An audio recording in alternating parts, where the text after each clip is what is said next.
Correct కాదు.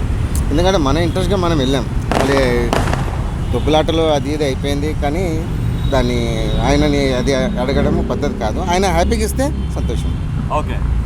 So ఇంకేంటంటే కొంతవరకు ఏమంటున్నారంటే బయట సినిమాని అటర్ ఫ్లాప్ చేస్తాము ఇట్లా అంటున్నారు. కానీ సినిమా ఎన్ని ట్రోల్ చేసినా ఎంత చేసినా సరే మంచిగా పబ్లిక్లోకి అందరిలోకి రిసీవ్ అయింది.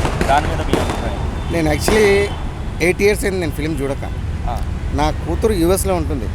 ఆ పాప నాకు ఫిలిం చూసి పప్ప చాలా బాగుంది పప్ప, నువ్వు వెళ్ళు మమ్మీ డాడీ ఇద్దరు వెళ్ళండి పప్ప అని చెప్పేసి నా కూతురు అంటేనే ఇవాళ 8 years తర్వాత ఇవాళ వచ్చాను నేను సినిమా. పాప నా కూతురు పెద్ద కూతురు యూఎస్లో ఉంటుంది, న్యూయార్క్లో ఉంటుంది. ఓకేనా? ఆ పెద్ద పాప చెప్పినందుకు ఇవాళ వచ్చి నా బాబుని కూడా మూవీకి తీసుకొని వచ్చాను. ఓకేనా? అంతే. ఎందుకంటే వాళ్ళు అది అయిపోయింది, అదైతే అలా జరగకూడదు. కాకపోతే ఎందుకంటే మిస్టేక్ ఏదైనా అయిపోయింది వచ్చేదానికి. కానీ అది అల్లు అర్జున్ గారి తప్పు కాదు.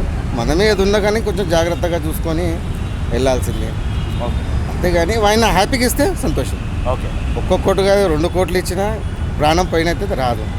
కాకపోతే ఎందుకంటే ఆయన ఏదైతే తప్పు కాదు, ఆయన హ్యాపీగా ఇస్తే సంతోషం. మనము డిమాండ్ చేయడము తప్పు. నాదైతే.